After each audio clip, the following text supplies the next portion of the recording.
We're proud to represent Bethel University. Our recommendation for Ecolab is a sell, with a current price of $176.62 and a target price of $131.14, yielding a downside of negative 25.8%. This is of market data of February 22nd, 2022. Ecolab is a global leader in water, hygiene, and energy technologies. They provide quality and sustainable solutions within a wide variety of applications and industries, including but not limited to healthcare, hospitality, and manufacturing. Ecolab leverages their high degree of quality in their products and product servicing in order to develop and maintain strong and ongoing relationships with their customers. This allows Ecolab to maintain a semi-inelastic pricing structure. This inelastic pricing structure, as well as a strong brand profile, allows Ecolab to continuously expand their services to their customers. Despite their pricing advantage, COVID-19 negatively affected Ecolab's revenue.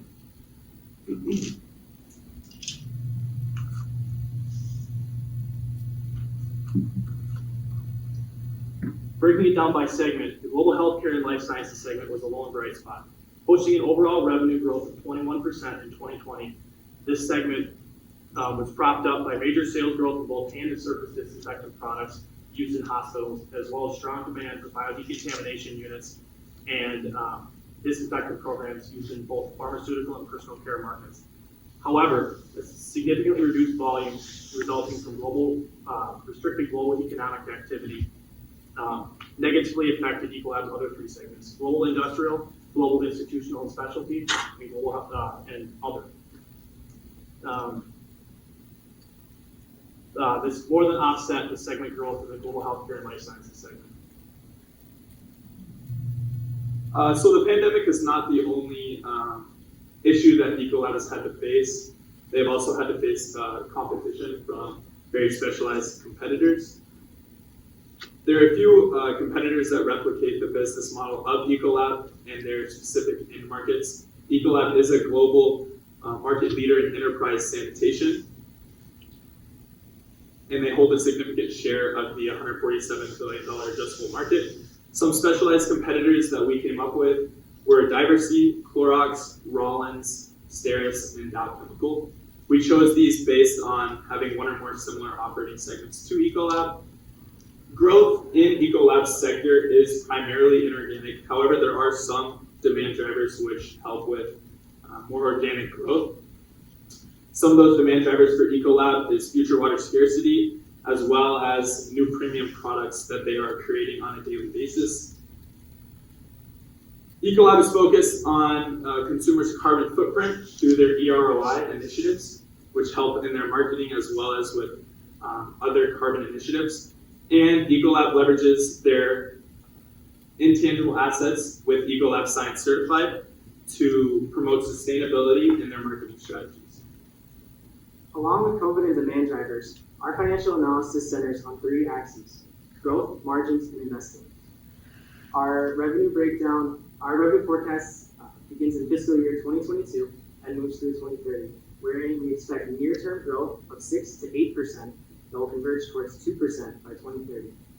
Our competitive analysis and our market analysis indicate that there's limited opportunity for sustainable, organic, long-term high growth. Further, the margin expansion goals of 20% operating income set forth by Ecolab is far too aggressive. Historically, Ecolab has had average operating margins of around 15%. With current information in mind, we believe that those will stay steady for the near term. However, we do project that Ecolab's operating margins will reach around 18% by 2028 due to their aggressive M&A strategies. We also believe that they can expect a 10% return on their invested capital, with keeping high hurdle rates in their investments as well as creative strategies. For evaluation, we employed two relative methods as well as a discounted cash flow analysis. The discount rate that we developed for our DCF was based on an equity risk premium of 5.6%, a risk-free rate of 1.9%, and a cost of debt at 2.3%. On top of that, we projected out year-over-year annual free cash flow growth at about 9% based on our income statement projections. From this, we developed a target price of $112.04. We also employed multiple relative methods, one of which was the EV to EBITDA method. Within this, we found that Ecolab was trading higher than its peer group, and so we selected the multiple of 19.5x, which better reflects the median of its peer group. From that, we developed a target price of 157.90, and within the second method we used of relative PE, we compared it to the S&P 500 over a 5-year time horizon and found that it traded within a range of 1.5 to 1.8x multiple. We selected the multiple of 1.7x, which gave us a target price of 131.14, and as you can see, we finalized that to be our ultimate target price for Ecolab. Ecolab's current overvaluation requires significant investigation into the risks present in investing in a company. We analyze company-specific, industry-specific, capital market, and global risks. Company-specific risks include mismanagement and selling off of champion acts and overpaying for the pure life acquisition. This could be due to poor analysis or misguided decisions, proving to be a medium amount of risk in Ecolab. Industry-specific risks are a high risk to Ecolab as they have a very specific set of products, and the companies they supply were negatively impacted by COVID-19. Ecolab's success largely depends on the success of the companies they supply. So the decline in the hospitality industry, the demand for their products significantly decreased as well, posing a high risk. Capital market risk can be seen in an overall increase in volatility, sharp reactions to news, and rising rates. Ecolab still during this time claims that they'll have periods of high growth, and this can be seen as a medium risk and it's impossible to make a sure claim that. Overseas, Ecolab faces political, sovereign, and COVID-19 risks. These factors could affect production in factories, has effects on supply chain backups, and even a cybersecurity risk with the addition of working from home. In all, there's a medium amount of risk with an investment in Ecolab during the current climate. So these risks must be taken into consideration before investing in a company with low growth potential. We also analyze the ESG risks facing the company. From the perspective of environmental, social, and governance policies, we believe that Ecolab is disappointingly average. First, let's look at the high points of the ESG category, which include cutting overall energy used and produced from 10.5 gigajoules down to 6.9 gigajoules between 2019 and 2020. During the same time period, Ecolab reduced total water use by 1 million cubic meters, which is about 265 million gallons. Ecolab also has a plan to slash emissions by another 50% by 2030, as you can see, and they already have an A+ score for emissions given by Refinitiv. In the social and governance categories, Ecolab offers a plethora of health and safety training for their employees, which is critical since employees work with chemicals on a regular basis. Over the past 5 years, Ecolab has consistently created new employment opportunities and reduced employee accidents. On the other hand, the social and governance categories contain Ecolab's lowest ESG points. Employee diversity at Ecolab is dismal. Only 1/4 of employees are women, and only 20% of managers are women. On top of that, only 27% of employees are people of color, and only 17% are managers of color. The board is only diverse in gender at about 30%, and only 15% of the board is diverse in race. Another large issue is Ecolab's executive compensation. In Refinitiv's database for companies in the United States, Ecolab ranks in the 90th percentile of highest paid companies, shelling out about $40 million a year.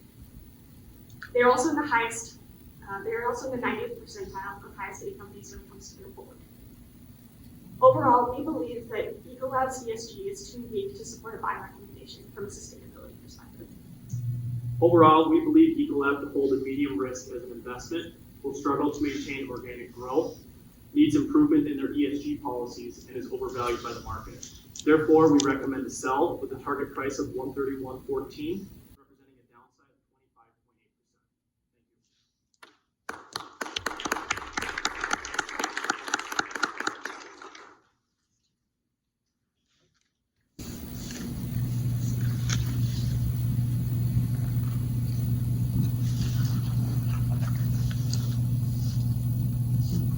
Q&A? Maybe you could, you said they put out a sort of operating margin target going from 15% to 20%, you guys are saying that that's not possible, or you're on 18%. What's driving that margin increase? Is it a mix shift, or is it operationally, and why do you guys think it did? They haven't really given us a plan on what they would do to actually get there, and so they just kind of set it as a target. It didn't lay out any steps for how they plan to achieve that. We looked at historical data and we found that they averaged 14.4%, and there hasn't been much variance from that. I think in either 2017 or 2018, they had around 16%, which was the best they had over a 10-year horizon. But we just see that it's unlikely for that to happen. And we did mention that it's likely that they can bring it up to 18%, but that's over the next 10 years. Did you factor in at all, I think they've made some portfolio moves, so divested of oil and gas and then invested more in life sciences and healthcare. And I'm curious if you considered that and then what that means for the margins that you spoke about and also the growth, and then how that feeds through in the valuation. Yeah, absolutely, Chris. You can click to the video slide, please. So yes, you'd mentioned the life sciences and healthcare. They acquired Purelight recently, and Purelight as a company itself is fantastic. They have very high growth, they have great margins, they have a very innovative product. And we believe that it does align with Ecolab's strategy. And Ecolab's reasoning for acquiring this company is they hope to extrapolate Purelight's technology, their resin technology, which essentially allows in a vaccine, it allows the correct materials to enter the body while it takes out the rest of that discards the materials that it doesn't need. And Ecolab believes that they can extrapolate this to other lines of business and improve the quality of their cleaning products. Where we had reservations with the acquisition is just the amount they paid for it. They paid $3.7 billion, which is 10.5 times Purelight's revenue. So we just aren't sure that if the chance that Ecolab does successfully extrapolate that to the rest of their business lines, we're not sure if that really justifies the price tag that they paid. Did you do any scenario analysis and say they would be successful in that, and what that would look like for valuation for an upside case? We did not. First of all, outstanding job. This was quite informative. You've looked at this from a lot of different angles. I think it takes a lot of courage to put a sell recommendation on a company, given so few sell-side analysts do the same. I have a question about the valuation again. Was that correct in hearing that one of the primary drivers was a multiple analysis based on earnings and based on sales and EBITDA? Was that one of the slides? Yeah. Great. Can I see that? So if you're going off the last 12 months, and it could be accurate, but have the last 12 months been so depressed given that there's such a high concentration of their sales that focus on the industrial space, and we've been dealing with maybe a slower reopening, supply chain issues, that maybe some of their customers are not up to maybe pre-COVID levels of operations? Tell me how you consider that in your valuation. Yeah, so if we look at our relative valuation, they've obviously been trading at a premium, especially over the last 3 years, and most things have. And so within that, I think we factored in a more of a forecasted EPS, especially on the relative PE model that we have here. But our forecasted earnings are not strong enough to actually support where it's currently valued. So when we think about shifts that might happen in this industry, I think we've been almost somewhat disappointed with the recent report that they just put out for Q4. And that signaled to us that it's unlikely that they can sustain kind of a 1.8x multiple. Okay, that's fair. I have a follow-up question as well. You also talked about management compensation, which I thought was particularly interesting. I think it's a very astute observation that the team did. By any chance, did you look and see if there was any insider buying in the stock over the past 6 or 9 months? We did not. You can't look at everything. It's from my perspective as an equity analyst, I always find it to be a very bullish sign in that the work that your team has done is absolutely exhaustive and wonderful. And you all are probably as attuned as what this company is doing as many of the sell-side analysts. No one knows more about the company than the executives and board members. And whenever you see executives using their own heart, their own hard-earned money, but you never know how hard they work. Whenever you see them using their own money and going to open market and making purchases, to me, that's the greatest buy signal one could have. At the same time, if the stock is currently depressed and in the midst of a downturn, if they are selling stock options as fast as they can, I think that's also sometimes demonstrative. Just another thing to consider as your careers continue to evolve and blossom. That sometimes can be a really interesting way to see what is management really do for this business. Thank you. I think on the risk slide, you mentioned management decision-making as an issue. Was there one or two particular actions they took that made you question their analysis? Yeah, either handling of the retail segment side of things when they tried and made attempts to move into the retail space, particularly with hand soap, and kind of the failure to capitalize on that opportunity. That was a while ago, but I do think that there haven't been that many significant changes in management, and the CEO, who's now in the executive chairman role, I still think retains a lot of that mentality. So, you know, it's kind of a little bit about the revenue growth that you had and the terminal growth for the cash flow. How does you drive those numbers? Yeah, so for the terminal rate, I set it to the same as what we have for our risk-free rate. I don't believe it's in good faith to have those deviate, or at least to have the terminal growth rate higher than the risk-free rate we use, as that implies it would be eventually larger than the market. But for our revenue growth, we found that in the near term, it looks like there's going to be recovery amongst their competitor or amongst their customers. And so as their customers continue to ramp up purchasing, we believe that that revenue will grow in the near term, but then we don't think that there's any sustainability of that in the long run. So, are they in market of treasury? No, they're not in the market of treasury. So, why do you use 1.9 if that's the risk-free rate? If we use 3%, eventually the company becomes larger than the entire market.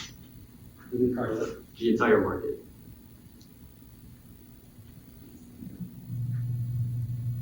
That's just one on just the pricing power. I mean, are they able to increase prices to their customers pretty easily? I mean, first with the raw input costs that you should be worried about. Yeah, they actually did mention that they are planning to increase prices, I believe, by a quite substantial amount due to the inflation over the past few quarters. And so they are able to increase the prices because there aren't any competitors that are exactly doing what they're doing. But there will at some point be a price that will drive people away. To add to that, we mentioned that they have a semi-inelastic pricing model. That's because they control almost the entire process. So say Ecolab goes into a restaurant and installs a dishwasher for them. That customer is then almost forced to sign up with a program with Ecolab that provides them with specific dishwashing cartridges that only work in that dishwasher. So they have this model developed and built so they create those ongoing and strong relationships with those customers, and they back it up with quality that's high enough to keep the customer continuing to buy from them. So that's where a lot of their pricing power comes from. I assume all these restaurants had to buy sanitation equipment during COVID, and assume the consumables for the next several years are actually probably higher margin, right? And so maybe there is a structural uplift in margins and growth. That's a very good way to point. Yeah, I would have liked to have seen that hitting a little bit sooner. I would think over the last 6 to 8 months we would have seen some of that uptick, but it's just not being reflected in Ecolab's performance and financials. And maybe it will be over the next 12 months, but we don't think that they took advantage of the opportunity they had to expand during COVID with them being thrust into the spotlight of the cleanliness brand. So can you tell me if the market that they're in is growing, shrinking, or stable? I would say the market, it is growing. Obviously, COVID has been a catalyst for that. But if you think about the cleaning and sanitation market, it's really only going to grow about the same rate for the global population. grows because, and as third world countries start developing. But we don't necessarily see